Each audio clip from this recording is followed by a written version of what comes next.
د شپې زردکې په شرمګا په کوس باندې څه کوي؟ کمال په خپله وګورئ. سلام ګران لیدونکو، هیله ده چې روغ جوړ او د صحت جامې وپرتل وي. زه یو ځل بیا ستاسو په خدمت کې د یو نوي ویډیو سره حاضر یم. هیله ده چې د پام وړ مو وګرځېږي. تر هر څه دمخه باید یادونه وکړم که زموږ چینل مو نه وي سبسکرایب کړی نو زموږ چینل سبسکرایب کړئ، په خوا کې ورسره د ګونګړي نشان ووهئ تر څو زموږ راتلونکي ویډیوګانې په اسانۍ سره وکتلی شئ. مننه. د شپې لخوا نه زردکې خوړل کومې ګټې لري؟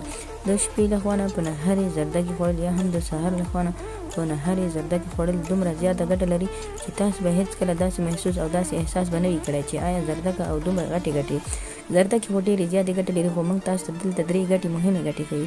لومړۍ ګټه خو دا ده چې هر څوک زردکې خوري، خو په دغه طریقه دې باید ځان ته جوړې کړي. د جوړولو طریقه دا ده چې لومړی د زردکې په جوسر سره وباسي او میده دې کړي، یعنی جوس دې ترې جوړ کړي. هغه سره د 2 خرما هم ګډې کړي. چې کله یې خرما ګډې کړي نو دې سره د عسل یعنی ګبین هم ګډ کړي. ګبین ګډول نه وروسته به تاسو نیم ګیلاس شوده هم ور واچوئ. چې کله مو شوده ور واچول نو دا به سره مکس کړئ او په نهارې به د سحر لخوا نه تر 3 هفتو پورې استعمال کړئ. لومړۍ ګټه خو یې دغه ده چې تاسو د سترګو دید زیاتوي، یعنی کوم خلک چې د سترګو دید کې کمزورتیا لري او سترګې سم کار نه کوي، یعنی د سترګو دید یې کم وي، نو د هغه لپاره بهترین شی ده او کولی شي چې دغه طریقه باندې استعمال کړي. دوهم، دا هغه ګټه لري چې د کله د انسان د پښو یعنی د لاسونو یا د پښو سترګې خوږیږي او هډوکي خوږیږي. داسې خلک شته چې د پښو سترګې خوږیږي، هډوکي خوږیږي، نو بیا د دې لپاره تر ټولو مهم شی چې دغه شی ده، کولی شي چې دغه شی استعمال کړي او بیا ترې ګټه پورته کړي.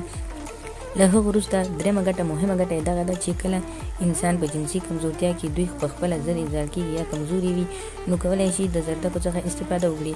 زردک یو داسې شی دی چې د انسان هډوکی قوي کوي او د انسان منی تر هغه پورې پوره کوي تر څو چې انسان ورته اړتیا لري.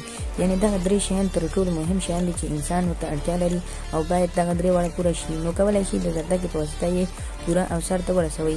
موږ تاسو ته بار هر رنګ ته او هر ډول ویډیوګانې جوړوو چې د ستاسو مشکلات پرې حل شي. او خدای دې وکړي ملګرو چې زموږ د ویډیو څخه غلط مطلب وانه خلئ. زموږ ویډیو د سره لایک کوئ، شیر کوئ او زموږ چینل هم سبسکرایب کوئ. مننه.